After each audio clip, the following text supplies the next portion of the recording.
በዓለም ዋንጫው የምድብ የመጨረሻ ጨዋታዎች ዛሬም ቀጥለው ሲካሄዱ ኪሊያን ምባፔና ኤርሊንግ ሃላንድ የሚገናኙበት ጨዋታ በጉጉት ይጠበቃል። ሁለቱ ተጫዋቾች ፈረንሳይና ኖርዌይ ምድባቸውን በአንደኝነት ለማጠናቀቅ በሚያደርጉት ትንቅንቅ ላይ ከፍ ያለ አስተዋጽኦ ያበረክታሉ ተብሎ ይገመታል። ፈረንሳይም ሆነ ኖርዌይ ሁለቱን ጨዋታዎች ማሸነፋቸውን ተከትሎ ቀድመው 32ቱን መቀላቀላቸውን ቢያረጋግጡም የምድቡ መሪ ሆኖ ማለፍ ግን በጥሎ ማለፉ የሚያገኙትን ተጋጣሚ ቀላል ሊያደርግላቸው ይችላል። ፈረንሳይን ላለፉት 14 ዓመታት በአሰልጣኝነት የያዙት ዲዲየር ዴሻም በወላጅ እናታቸው እልፈት ምክንያት የዛሬውን ጨዋታ የማይመሩ ይሆናል። ይህንንም ተከትሎ ምክትላቸው ጋይ ስቴፋን ቡድኑን እየመሩ ጨዋታውን የሚከውኑ ይሆናል። ታዲያ በዚህ መርሃ ግብር ለብሎቹ ማሸነፍ የሚችሉ ከሆነ በዓለም ዋንጫ ተሳትፎ ታሪካቸው ለሁለተኛ ጊዜ ሶስቱንም የምድብ ጨዋታዎች ድል የሚያደርጉበትን ታሪክ ይጽፋሉ። ከዚህ ቀደም በ1998 ፈረንሳይ አሰናድታ ባሳካችው ዓለም ዋንጫ ሶስቱንም የምድብ ጨዋታ ድል ማድረጓ ይታወሳል። ከዚህ ቀደም በሶስት ዓለም ዋንጫዎች የተካፈለችው ኖርዌይ በበኩሏ በእነዛ ዓለም ዋንጫዎች ያሳካቻቸውን ሁለት ድሎች በ2026 ዓለም ዋንጫ ከወዲሁ መድገም ችላለች። በሴኔጋል ጨዋታ ሁሉንም ቅያሬዎቻቸውን የተጠቀሙት አሰልጣኝ ስታሌ ሶልባኬን ከፈረንሳይ ጋር ለሚኖራቸው ጨዋታ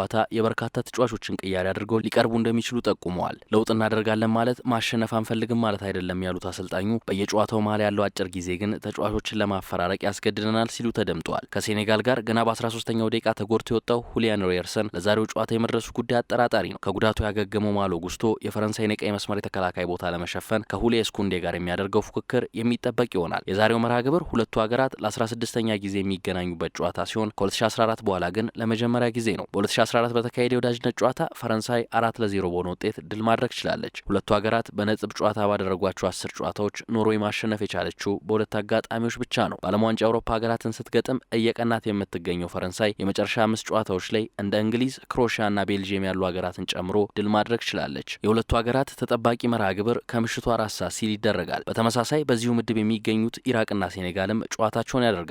ሁለቱም ሀገራት እስካሁን በውድድሩ ያስመዘገቡት ነጥብ የለም። ሴኔጋል በጨዋታው የቻለችውን ያህል ግብ አስቆጥራ በማሸነፍ እድሏን ለመሞከር ወደ ሜዳ የምትገባ ይሆናል። በሌላ ጨዋታ ዩራጋይና ስፔንን የሚያፋጥጠው መርሃ ግብር ለሊት 9 ሰዓት ላይ ይደረጋል። ይህ ምድብ ከውድድሩ ጅማሮ አስቀድሞ ስፔንና ኡራጋይ በቀላሉ ሊያልፉበት እንደሚችሉ የተገመተበት ነበር። ከታሰበው በተቃራኒ ግን ሳውዲና ኬፕ ቨርዴ ለትልልቆቹ የእግር ኳስ ሀገራት የየራሳቸውን ፈተና መስጠት ችሏል። ስፔን ምድቡን በ4 ነጥብ በአንደኝነት እየመራች ስትገኝ ኡራጋይና ኬፕ ቨርዴ 2-2፣ ሳውዲ በበኩሉ 1 ነጥብ አላት። ኡራጋይ በ2022 ዓለም ዋንጫ ከምድቧ መሰናበቷ ሲታወስ ዘንድሮም የማይሳካላት ከሆነ በታሪኳ ለመጀመሪያ ጊዜ በሁለት ተከታታይ ዓለም ዋንጫ ምድብ ላይ የምትቀር ይሆናል። ታዲያ ማርሴሎ ቤልሳና ልጆቻቸው ይህ እንዳይሆን ቀላል የማይባል ፈተና ከሉዊስ ዴላ ፎንቴና ስፔን ብሔራዊ ቡድን ይጠብቃቸዋል። ሁለቱ ሀገራት በትልቁ የእግር ኳስ መድረክ ሲገናኙ የዛሬው ለ3ኛ ጊዜ ነው። ለመጨረሻ ጊዜ በ1990 ዓለም ዋንጫ ጣሊያን ላይ በተጫወቱበት ወቅት ጨዋታው 0-0 መጠናቀቁን ታሪክ ያስረዳል። በዚሁ ምድብ በሚደረግ ሌላ ጨዋታ በሳውዲ አረቢያና ኬፕ ቨርዴ መካከል የሚካሄደው ትንቅንቅ አሸናፊውን ሀገር በቀጥታ ቀጣዩን ዙር እንዲቀላቀል የሚያስችል ነው። ኬፕ ቨርዴም ሆነ ሳውዲ ይህንን ማድረግ የሚችሉ ከሆነ